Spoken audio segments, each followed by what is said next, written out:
Everybody, it is Autorama week. Well, at least it is for me. There is so many beautiful builds. Look who I've got here with me, Bruce Harvey. How's it going? Good, awesome. Another nice morning on a Sunday. I love it. I love it. Big day today, though. It is, which is why we're here nice and early. That's why it's nice and quiet behind us, because these cars need to be seen without the crowds, and there's always a crowd around them. Always, always. Yeah, they don't get old. No, they never do. Now, Bruce, Ridler winner last year and the year before. If you guys remember, we've got the Merc, the 51 Merc. 50, sorry. The 50 there, Merc, it was absolutely brilliant. And then, of course, the mantelpiece, which is what I call this.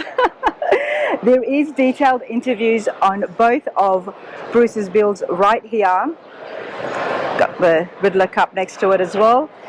Tell us, mate, how do you feel and what's it like? What happens if it's third time Ridler winner? Oh, wow. Yeah, I'm living the dream right now, and I'm just happy to be here again. I feel blessed, you know, and living the dream, that's it, you know. I get goosebumps every time we talk about it. It's a huge achievement. It's absolutely huge. Now, what is something that you can say as some tip or advice for builders out there who do want to get into this game of doing a Ridler car? Well, if you have the passion and the heart and hard work, go for it. You know, anybody can make it happen. But you just got to stay with it and listen to people around you and move forward. And how do you feel about the Ridler 2024? The selection here, the Grade 8 especially. Oh, wow, yeah, the competition is, it's tough, it's tough. You know, we got Dave Kindig, and that car is amazing. I call that, so yes. I'm just happy to be here. I'm glad I got a Grade 8, and if we do get the Ridler, there's probably a little chance, then that would just be a bonus. That's it, everybody, because you know what? There is another Bruce Harvey build here, number 3, and I can't wait to go check it out, and that's exactly what we're doing today. So, Bruce, what have you got here? We have a 63 Impala, and more of a pro-Tyrian, different effect, you know. It's highly detailed underneath. You know, we tried to make some subtle changes, but with a 63 Impala, you can only go so far, so we had to address other areas, and we're really happy the way it turned out. All right, let's go have a look at it in detail and see exactly what Bruce has done. You ready? We're ready. Let's walk. I'm ready. All right, everybody, here it is. Another Grade 8, 2024, 1963 Impala. Get over here, Bruce. This is absolutely brilliant. Oh, thank you. Glad you like it. You know, the first thing that I noticed, and I mentioned this to you, is the color. And I'm hearing a lot of people talk about the paint. Everybody's talking about the paint. And I'm happy about that because that's my specialty. I love paint. Well, before we look in detail, tell us a little bit about yourself and your shop. Well, we're from Pittsburgh, Pennsylvania. I've been doing this since 1988. We've been giving her hell, you know, and my dream was someday to come here and compete for a Ridler. Well, I had no clue until 5 years ago that I was going to have the opportunity to move forward and build a couple Ridlers. So now we got 2 Ridlers, and we're going for a 3rd Ridler, and we got 2 more after this that we're going to build. 2 more Ridlers coming? Yes, yes. So we got a Grade 8 this weekend so far, and the competition's really steep. So if we don't get a Ridler this time, I'm happy. You know, I'm just happy to be here. It's a beautiful car, and the build is immaculate. Let's turn this around and let's start off with the color. There is a fade happening. Yes, it's a very difficult fade, especially on a long car, and the way the body lines are. You know, there's only one area that you can really fade it, and you got to keep it real tight in that area. And is that the hard midway? part is keeping it from looking blotchy and modelly. You know, and I think we accomplished the right fade. The fade goes from a blue to an almost purple. Yes, real dark blue, and then it does flop purple too. Yes, and it's actually a blue-green on top, but it's still, you get that purple hue, so which is really cool. Wow. So the way it's done is the whole car is sprayed silver, and then I sprayed the bottom black and faded the two together, and then I put an oriental blue tint over everything. Wow. So it gives it a neat effect, and it flops around a lot, and that's what I love, when you can see different angles where the color changes. I've been mesmerized with the color and the fade, but there is so much happening. The closer I get, I'm getting more and more excited. Yeah. Where should we start? Should we start up here at the front? Yes. Start Let's at the do front. that. Now the 63 Impala, the lines are so iconic. We all love it. I've actually been seeing a fair few in the last few weeks, so we love the body lines, and you've kept that. There's not too much modifications there. On the 63 Impala, you can only change so much, especially when it comes to the face of the car. You know, we modified the grille, but it still looks like a 63 grille. You know, just like the bumper, we tucked the bumpers and we put inserts in them.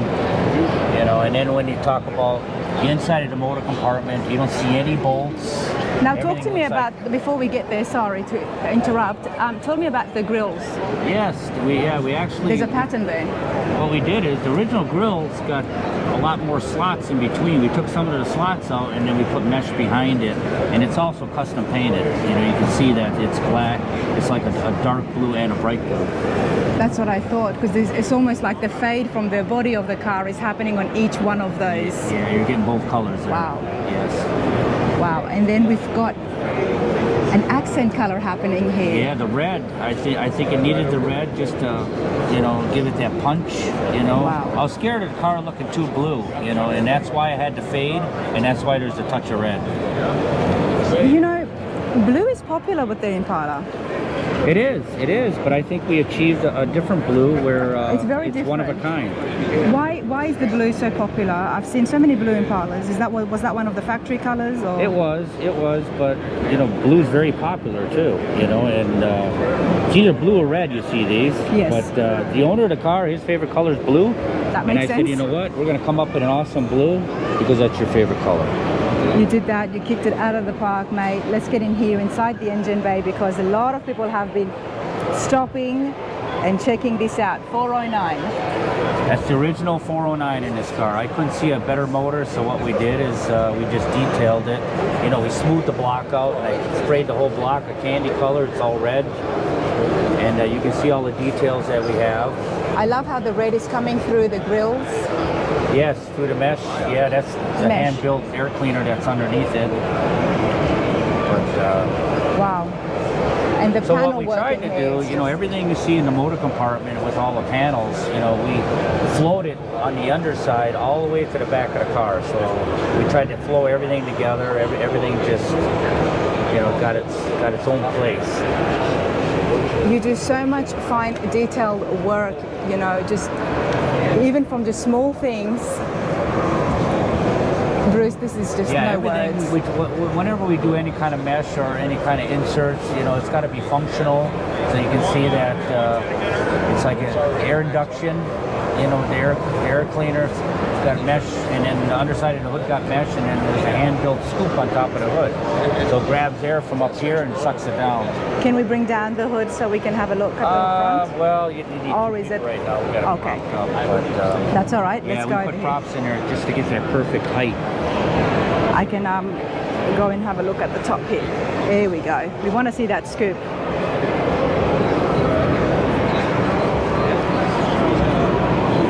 This is beautiful. You've sharpened the lines, I'm guessing? Oh, yeah. So, yeah, there's just- yeah, especially the ones in the middle. You know, and they shoot down the whole side of the car. I mean, that's one line that's very long, and it's got to be perfect. The underside is where it's really detailed. You know, you can only go so far with a 63 Impala with the subtleness, but we went to town underneath and made the exhaust flow with the frame and the floor. And the floor itself is actually dropped down. The bottom of the fenders, rockers, quarter panels, they're dropped down and the floor is brought in. So everything's even going across. Well, Nothing hangs down. This is up here on the stand, but just looking at the wheel, we can see how much the body has actually been dropped down. It's quite low. Oh yeah, you can slam this car on the ground. You know, right now it's on air ride, but we gave it a little rake in the back. Just, you know, we tried to get away from a different look. You know, I didn't want to look like a low rider. You know. Yes. A lot of these 63s are low riders, so we're trying to give it more of a pro touring look. But I'm glad you've got it lifted up, and I'm super happy about these mirrors underneath, because this work here, undercarriage. Can we just start off here? You, Bruce, come down, sit down with me. Okay. Let's just get comfortable.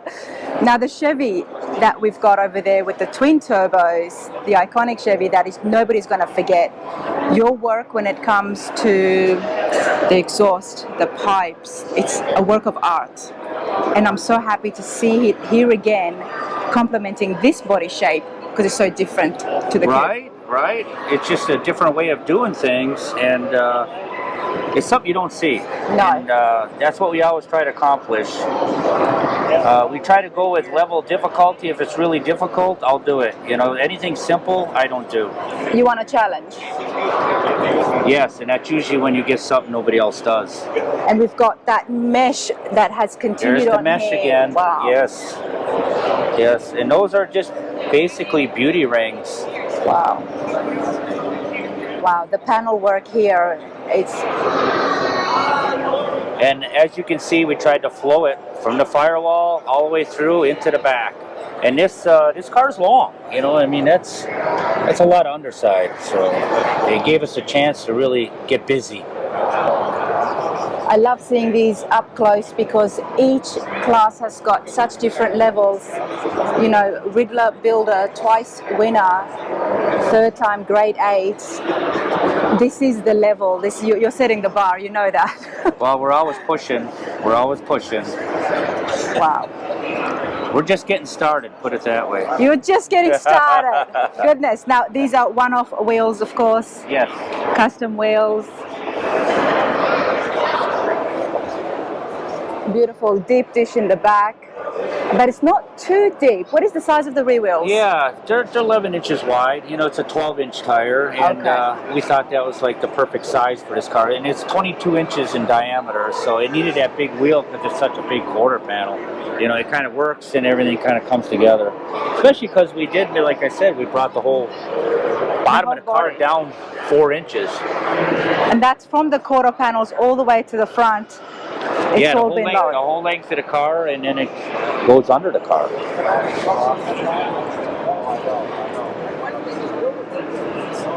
Look at these lines again, once again, everybody. Wow. Okay, I'm loving this mesh, Bruce. Yes, and you got the mesh again. You can see where the exhaust comes out. That's all custom made. Wow. But and then you can see the mesh back here with the mufflers. And we got stainless polished mufflers behind it. So everything behind the mesh is all finished also. Because a lot of times when you're competing for a Ridler, they'll make you take the panel off just to make sure you finish behind it. They'll actually make you take it off. They have in the past, you know, but they haven't yet, and they might still make us take the panel off, but everything's finished underneath also. Wow. So even like the bumper now, we tucked them into the car. We added metal on top, especially on these corners, because normally the bumper ends right here, and then there's a gap between there. Well, we added metal and brought it right up to the body and tightened it up all the way across. You know, and that's some of the subtle things that we did all through the car, just to make it look a little smoother. Even the gas door. We put the gas door right here. The tail light opens up and you fill gas in there. Now, that was something that I hand built, and I hid the wires so you don't see the wires for the tail light. Kind of a clean look. Wow. We can see hints of the interior here in the trunk. We will have a good look inside. Wow, this is beautiful. So now the 63 Impalas are known for their spun metal inserts in between the chrome strips where the taillights are, and it's normal silver. Well, I went and did some paint tricks to make it look like it all blends in with the blue. And there is a pattern happening here that is continued on to where the taillights are. Wow. You've done that so well to keep it in line with the blue, yet it's still going to stand out, and Impala lovers are going to notice it. Oh yeah, yeah. There's a lot of Impala. Well, actually, Impalas are really popular now. Yes. The big cars are coming back. Bruce, how long did this take you? It was like a 4-year build.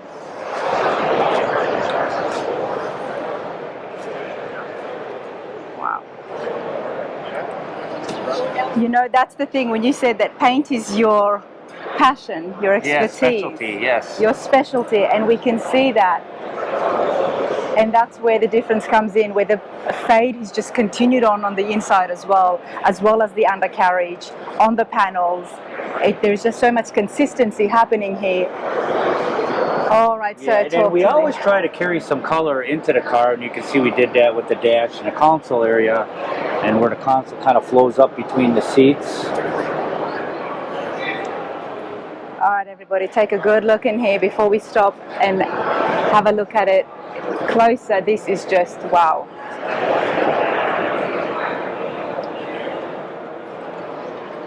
Wow, and okay, there's a lot happening. All right, let's come back here first. Who did the interiors? Paul Atkins did the interior. You know, we made the panels, and then he wrapped them and wrapped the seats and finished it. So it was a combination of Paul Atkins and us. And when it came to the design of this, you and Mike worked together, or did he have a clear vision on exactly what he wanted and how he wanted things? Yeah, I mean, he knew what he wanted, and then we kind of worked together and changed a few things, and then I think we're both happy with the end result.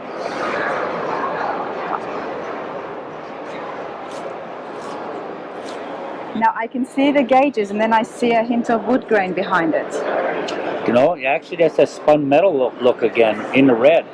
Okay. So I carried that spun metal look through the car too. You know, just there's a little spun metal. That window's down, isn't it? Yeah, they're both down. All right, maybe we'll go from the other side because I do want to have a look at the steering wheel and these gauges.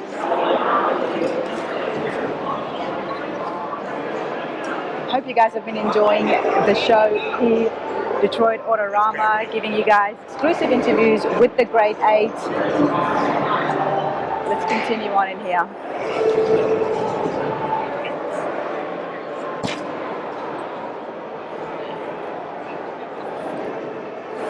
So when we're talking about the spun metal, I tried to carry it through the car. You can see it's on the insert of the dash where the gauges are also, and by the SS emblem on the back where it flows up between the seats right there. Oh yes. Oh yes. So does that light up when it's on? Not the one in the center, no.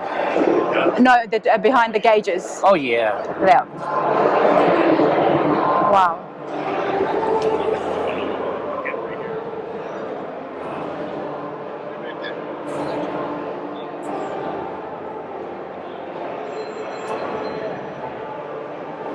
Bruce, 3 beautiful builds that I have seen, yet 3 very different builds. And that's what it's all about. You know, you got to show people that you can do different stuff. You know, some builders you can tell they built it because they have their own style. Yes, that's true. You know, but some of them don't make the other ones look different. They look too similar. So. 3 beautiful cars, and nobody would have picked that the one person has built all 3 because they are so different, and that's what fascinates me the most about yourself. I'm glad to hear it. Thank you. 100%. It's just straight up because the Merc is beautiful, and then the Chevy is just something very unique, and then you've got the Impala. So it's like, okay, the Chevy could be something very modern, yet you've done a classic, honoring its vintage look, yet it's still Ridler material. Yes, yes, and I think that's what's important on an Impala. You know, it's still got some heart and soul. Oh, 100%. And I love the fact that you can see the sharpened lines, or even up here.